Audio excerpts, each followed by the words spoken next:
बिस्मिल्लाहिर्रहमानिर्रहीम।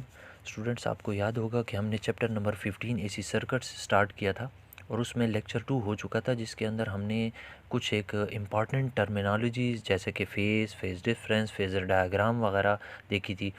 तो आज हम लेक्चर नंबर 3 स्टार्ट करने वाले हैं, जिसमें हम एक प्योर एसी सोर्स के साथ रेजिस्टेंस को कनेक्ट करेंगे और उसका बिहेवियर चेक करेंगे। आपको याद होगा कि मैंने आपसे कहा था कि ये चैप्टर जो है उसको 5 हिस्सों में स्प्लिट कर दें तो बात आसानी से समझ आ जाती है।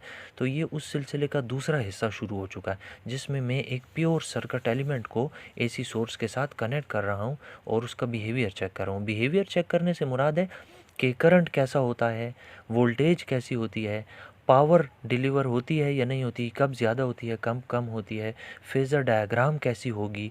तो ये सारा बिहेवियर हम चेक करेंगे। तो चलें स्टार्ट कर लेते हैं। देखिए, जब हम एक एसी सोर्स को एक प्योर रेजिस्टर के साथ कनेक्ट कर देते हैं तो ये सोर्स इसको इस टाइप की ईएमएफ यानी वोल्टेज ऑफ़र करता है, जिसे हम ऑलरेडी चैप्टर नंबर 14 में डिराइव कर चुके हैं। ठीक है, आप ओम्स लॉ को जानते हैं कि ओम्स लॉ बराबर होता है I = V divided by R। मैंने यहाँ से V की वैल्यू उठाकर यहाँ पर पुट कर दी तो मेरे पास आ जाता है V0 sin omega t divided by R। अब ये जो V0 डिवाइडेड बाय R है, ये करंट की सबसे मैक्सिमम वैल्यू है। बाकी जो फंक्शन है वैसे का वैसे ही पुट कर दिया। सो मेरे पास करंट के लिए रिलेशनशिप आ गया। तो ये वोल्टेज के लिए रिलेशनशिप है जो इस दो एंड्स के अक्रॉस होती है और इसमें से फ्लो करने वाली करंट का बिहेवियर। अब इन्हीं दोनों इक्वेशंस को वेव फॉर्म की शक्ल में देखते हैं। यानी ये दोनों इक्वेशंस जो हैं ये मैथमेटिकली तो नज़र आ गई ना, इनको ग्राफिकली देखें तो कैसी होंगी। आप नोट करें, ये भी साइन फंक्शन है और ये भी साइन फंक्शन है। तो साइन फंक्शन जो है वो हमेशा ज़ीरो से स्टार्ट करता है। यहाँ देख लें कि ये एक बोल्ड लाइन है जो कि वोल्टेज को रिप्रेजेंट कर रही है और ये डॉटेड लाइन है, ये करंट को रिप्रेजेंट कर रही है। चूँकि मैंने कहा दोनों साइन फंक्शन है, इसलिए ये दोनों के दोनों ज़ीरो से स्टार्ट करेंगे, इकट्ठे पीक वैल्यू पर पहुंचेंगे, इकट्ठे फिर से ज़ीरो हो जाएंगे। आप जानते हैं कि अल्टरनेटिंग करंट और अल्टरनेटिंग वोल्टेज मैग्नीट्यूड और पोलैरिटी में यानी डायरेक्शन में बदलते रहते हैं। तो पहले पॉजिटिव पर इकट्ठे पहुंचेंगे, फिर नेगेटिव पर इकट्ठे पहुंचे और ये बिहेवियर कंटिन्यू रहता है। ठीक है, अब इसी बात को हम फेज़र डायग्राम ड्रा करके समझते हैं।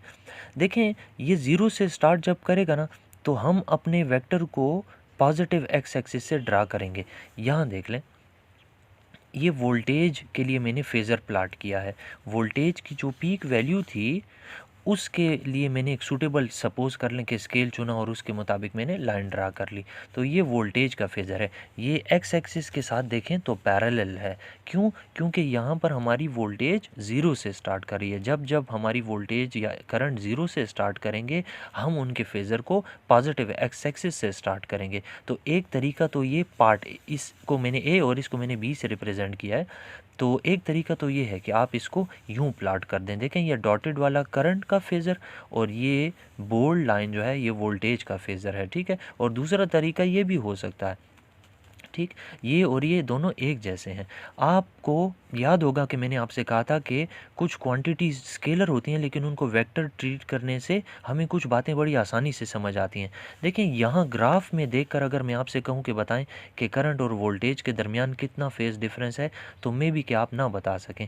लेकिन अगर मैं आपको ये कहूँ कि ये बताएं कि ये एक वेक्टर है I और ये दूसरा वेक्टर है V, इनके दरमियान कितना एंगल है, तो आप बड़ी अच्छी तरह से जानते हैं कि 0 डिग्रीज एंगल है। तो एक्चुअली करंट और वोल्टेज के दरमियान जो फेज़ डिफरेंस होता है वो प्योर रेजिस्टिव सर्किट में 0 डिग्रीज होता है। ठीक है, सो हम ये कह सकते हैं कि फाई इज़ इक्वल टू 0, यानी कि फेज़ डिफरेंस करंट और वोल्टेज के दरमियान 0 डिग्रीज है। ठीक हो गया। अच्छा, अब हमने करंट और वोल्टेज के बिहेवियर्स को देख लिया, हमने इनको वेव फॉर्म प्लाट कर ली, हमने फेज़र डायग्राम ड्रा करके इनके दरमियान फेज़ डिफरेंस देख लिया और इनका सर्किट भी देख लिया कि सर्किट डायग्राम कैसी होती है। अब आ जाते हैं कि पावर रेजिस्टर के अक्रॉस कितना होता है। आपने ये पोर्शन जो है इग्नोर करना है, ये गलती से हुआ है।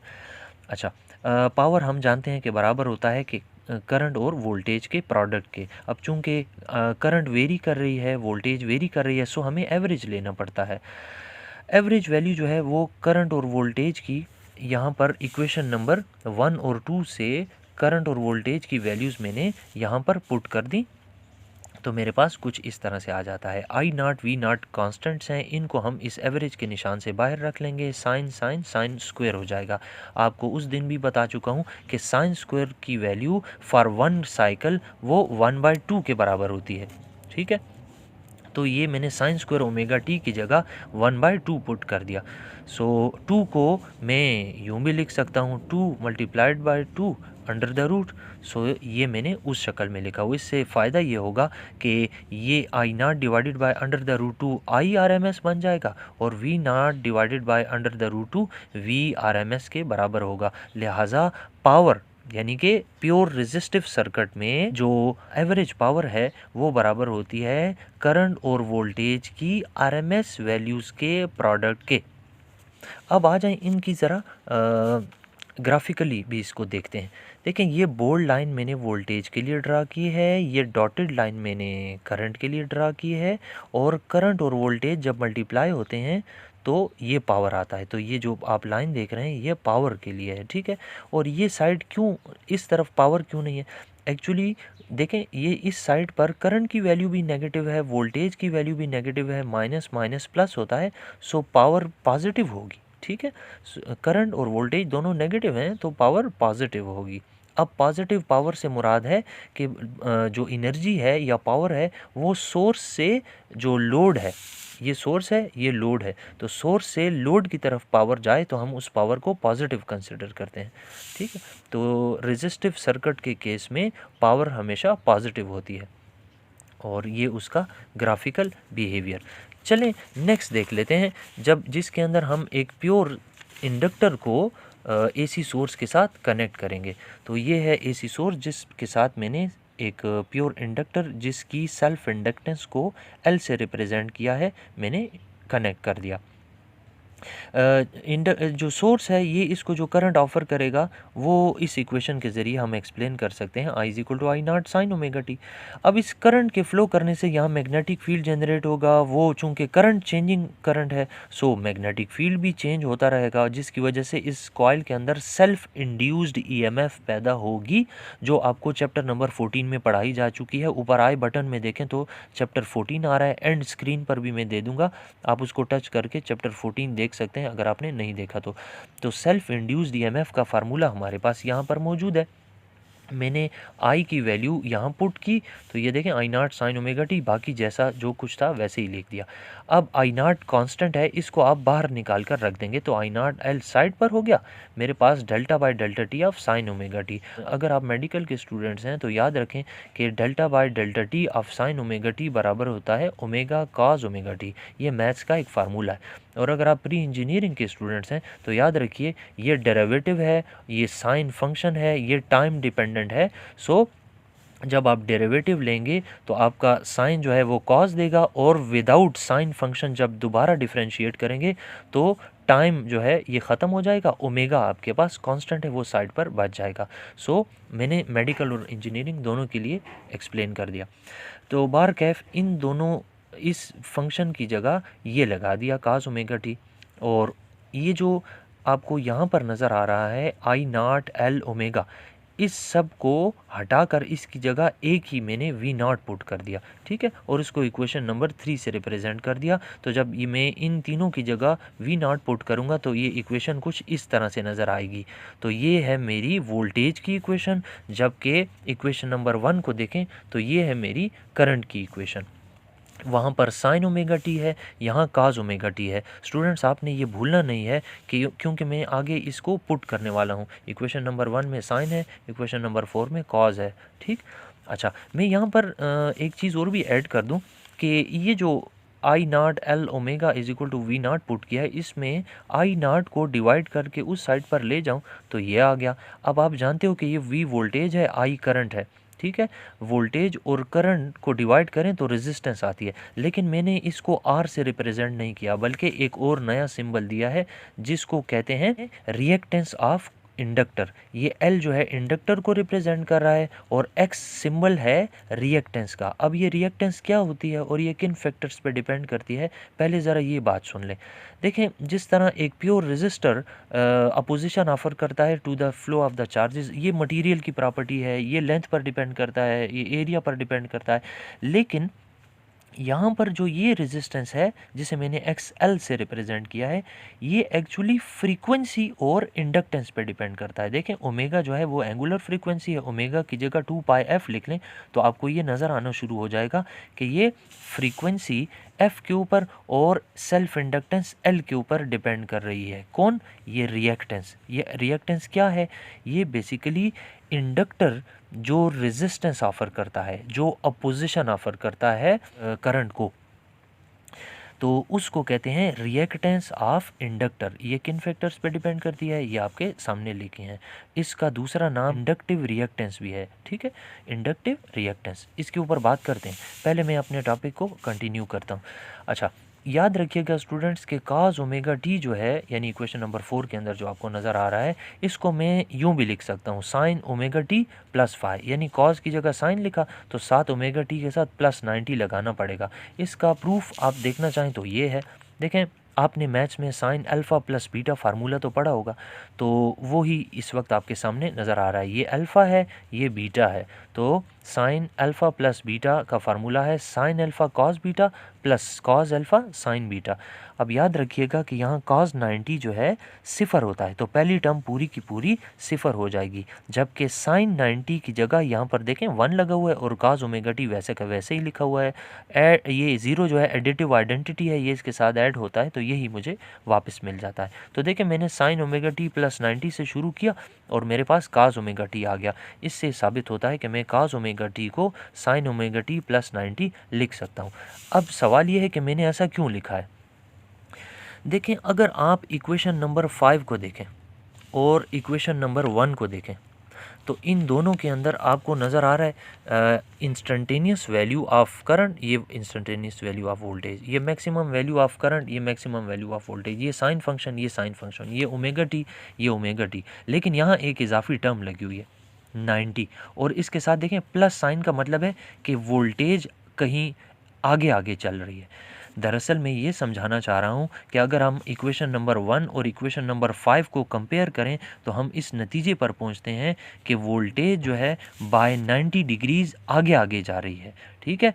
करंट और वोल्टेज के दरमियान 90 डिग्रीज़ का फेज़ डिफरेंस है और आगे कौन है? वोल्टेज है, ठीक है। तो ये इक्वेशन नंबर 1 और इक्वेशन नंबर 5 को कंपेयर करने से पता चलता है। इसी बात को मैंने यहाँ पर लिखा भी हुआ है और इसी बात को देखें वेव फॉर्म की शक्ल में भी प्लॉट किया हुआ है। ये जो बोल्ड लाइन आपको नज़र आ रही है ये वोल्टेज है, ये जो डॉटेड लाइन नज़र आ रही है ये करंट है। देखें, जिस वक्त वोल्टेज अपनी पॉजिटिव पीक वैल्यू पर पहुँची तो उस वक्त करंट स्टार्ट हुई, जिस वक्त वोल्टेज 0 हो गई तो उस वक्त करंट अपनी मैक्सिमम वैल्यू पर थी, और इसी तरह आप देखते रहें इनका बिहेवियर चेंज होता जा रहा है। अच्छा, अब अगर मैं आपसे ये पूछूं कि इस वक्त इनके दरमियान फेज़ डिफरेंस कितना है तो शायद बहुत सारे स्टूडेंट्स को नहीं पता होगा, लेकिन अगर मैं यही बात फेज़र डायग्राम प्लॉट करके आपसे पूछूं तो आप 1 सेकंड में मुझे बता दोगे। देखें स्टूडेंट्स, मैंने आपको बताया था कि जो ग्राफ 0 से शुरू होता है उसको पॉजिटिव एक्स एक्सिस से ड्रा करते हैं।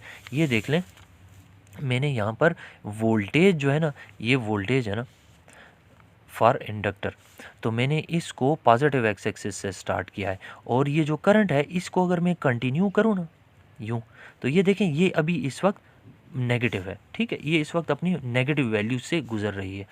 अच्छा, तो ये बाय 90 डिग्रीज पीछे है। सो मैं इसका फेज़र देखें, इसके बिल्कुल सामने यूँ प्लाट किया हुआ है, ये है इसका फेज़र करंट का। तो अब अगर इस डायग्राम के बजाय मैं अगर इसमें आपसे पूछूं बताएं वोल्टेज V और करंट I के दरमियान कितना फेज़ डिफरेंस है, तो क्या आप नहीं बता सकते? बिल्कुल बता सकते हैं आप, 90 डिग्रीज का फेज़ डिफरेंस है। तो ये है जनाब phasor diagram for pure inductive circuit, ठीक है। प्योर इंडक्टर लगा हो तो हम कहते हैं ये इंडक्टिव सर्किट है, प्योर रेजिस्टर लगा हो तो हम कहते हैं कैपेसिटिव सर्किट है। ठीक है गया। अच्छा, अब ये डायग्राम जो है आगे आपको किस शक्ल में नज़र आएगी, ये मेरी फिंगर से अंदाज़ा लगाएं। मैं यूँ थोड़ा सा इनको बाय 90 डिग्री दोनों को टेढ़ा कर देता हूँ, तो ये आपको आगे इस तरह से नज़र आएंगी। इसमें क्या किया है, वोल्टेज को भी बाय 90 डिग्री आगे ले गया हूँ, करंट भी बाय 90 डिग्री आगे चली गई है, तो फ़र्क कोई नहीं पड़ेगा, बस आपको आगे सिर्फ इस शक्ल में नज़र आएगी अगर इनकेस ज़रूरत पड़ी तो। अब ये था जी फेज़र डायग्राम, करंट और वोल्टेज के दरमियान रिलेशनशिप, उनका सर्किट डायग्राम, और इसके अलावा वेव फॉर्म प्लाट कर ली। मैंने आपको यहाँ पर इंडक्टिव रिएक्टेंस भी बता दिया कि वो क्या होती है। ये बेसिकली फ्रीक्वेंसी पर डिपेंड करने वाली, इंडक्टेंस पर डिपेंड करने वाली रेजिस्टेंस होती है। जितना फ्रीक्वेंसी ज़्यादा होगी, जितना इंडक्टेंस ज़्यादा होगी, उतना अपोजिशन यानी कि रिएक्टेंस ऑफ द इंडक्टर ज़्यादा होगी, उतना ही ज़्यादा रेजिस्टेंस ऑफर करेगा ये कॉइल। चलें जी, अब आ जाते हैं जी लास्ट जो है पावर लॉस इन इंडक्टर। देखते हैं कि इंडक्टर के अंदर पावर की इक्वेशन कैसी है और पावर लॉस कितना अपीयर होता है। ज़रा पहले डायग्राम को देख लें। ये वोल्टेज के लिए अब मैंने लाइन ड्रा की है और ये करंट के लिए लाइन ड्रा की है, जो अभी आपको नज़र भी आ रही थी। देखें, आप जानते हैं कि पावर बराबर होता है करंट और वोल्टेज के प्रोडक्ट के ना। तो अब देखें यहाँ पर ये इस वक्त वोल्टेज पॉजिटिव है जबकि करंट नेगेटिव है, तो पॉजिटिव नेगेटिव नेगेटिव होता है। सो ये देखें पावर जो है वो नेगेटिव है। अच्छा, अब इस हिस्से में देखें, इस दूसरे हिस्से में ये देखें करंट भी पॉजिटिव है, वोल्टेज भी पॉजिटिव है, यानी इस लाइन से ऊपर है ना तो पॉजिटिव है। सो पॉजिटिव पॉजिटिव से पॉजिटिव आंसर आता है, सो पावर भी पॉजिटिव है। अच्छा, फिर अगले हिस्से में देखें वोल्टेज नेगेटिव हो गई है, करंट पॉजिटिव ही है, तो माइनस प्लस माइनस, तो करंट वोल्टेज के प्रोडक्ट से पावर नेगेटिव आ रहा है। अच्छा, अगले हिस्से में देखें तो करंट भी नेगेटिव है और वोल्टेज भी नेगेटिव है, तो माइनस माइनस प्लस होता है, तो पावर अब भी पॉजिटिव है। तो एक कंप्लीट साइकिल ऑफ वी या आई के अंदर पावर के एक तो आपको देखें तो 2 साइकिल्स नज़र आ रहे होंगे, यानी 2 बार पावर पॉजिटिव से नेगेटिव और नेगेटिव से पॉजिटिव होती है। अच्छा, अब आ जाते हैं जी कुछ मैथमेटिकल स्टेप्स करते हैं। मैंने आई की वैल्यू देखें, I naught sine omega T put कर दी, ये इक्वेशन नंबर 1 है, और वी की value V naught cos omega T put कर दी, ये भी आपको मैं बता चुका हूँ कि आपने याद रखनी है। देखें, वी की वैल्यू काज ओमेगा टी और ये है आई की value I naught sine omega T. So यहाँ पर मैंने इन दोनों की वैल्यूज़ पुट कर दी, I naught V naught constants हैं, इनको बाहर निकाल दिया और मेरे पास ये बच गया। अब देखें, ये साइन ओमेगा टी है, ये काज ओमेगा टी है, और हमें लेना है इनका एवरेज। तो मैथमेटिक्स में एक फार्मूला है जिसके बाद हम इस नतीजे पर पहुंचते हैं, उसको एक लेंथी कैलकुलेशन है जिसकी इस वक्त ज़रूरत नहीं है। उसमें हम इस नतीजे पर पहुंचते हैं कि अगर यहाँ फंक्शन लिखा हो और यहाँ पर उसका डेरिवेटिव लिखा हो तो उसका एक कंप्लीट साइकिल के लिए जो वैल्यू होती है वो 0 के बराबर होती है। तो अगर मैं इस जगह पर 0 पुट करता हूँ तो ये 0 से मल्टीप्लाई होके तमाम की तमाम क्वांटिटी राइट हैंड साइड पर 0 हो जाएगी, जिससे ये पता चलता है कि average power in pure inductive circuit is always 0। Average power in pure inductive circuit is always 0। इसका मतलब ये है कहने का कि जो प्योर इंडक्टिव सर्किट है उसमें पावर ज़ाया नहीं होती, पावर डिसिपेशन नहीं होती। अब सवाल ये है कि कैसे नहीं होती, इसका जवाब ये है कि जिस वक्त आपकी देखें ये पावर 2 हिस्से मैंने आपको बताया ना कि पावर नेगेटिव भी होती है, पावर पॉजिटिव भी होती है। ये पावर पॉजिटिव और पावर नेगेटिव का मतलब मैंने क्या बताया आपको कि जब पावर पॉजिटिव होगी तो इसका मतलब ये है कि आपकी एनर्जी यहाँ सोर्स से लोड की तरफ फ्लो कर रही है, और जब पावर नेगेटिव होगी तो इसका मतलब है कि एनर्जी वापस यहाँ से इस सोर्स की तरफ चली गई। तो सोर्स जो है वो लोड को एनर्जी देता है, लोड जो है वो वापस कर देता है, ये इसको और वो इसको वापस करता जाता है। सो नेट लॉस नहीं होता इसके अंदर। ठीक है जी, ये था जी आपके प्योर इंडक्टिव सर्किट की बात। अब इसमें जो मैंने आपको बात की ना इंडक्टिव रिएक्टेंस की। तो आ जाएँ जी, ज़रा इंडक्टिव रिएक्टेंस को देख लेते हैं। ये जो इंडक्टिव रिएक्टेंस है, मैंने आपको बताया कि ये फ्रीक्वेंसी डिपेंडेंट रेजिस्टेंस भी इसको हम समझने के लिए बोल सकते हैं। ये जितना फ्रीक्वेंसी ज़्यादा होती है उतना ही ज़्यादा अपोजिशन ऑफ़र करती है। कौन? कॉइल। किसको? सर्किट में फ़्लो करने वाली करंट को। अच्छा, इस असूल के ऊपर, ये जो आपके सामने लिखा हुआ है, इस प्रिंसिपल के ऊपर हम अपने घरों में चोक को इस्तेमाल करते हैं। आपके घर में अगर ट्यूबलाइट मौजूद है तो आपको पता होगा कि जो इसके अंदर लगी एक चोक लगी होती है। एक्चुअली चोक का मतलब होता है ब्लॉक करना, चोकिंग कहते हैं ब्लॉकिंग को।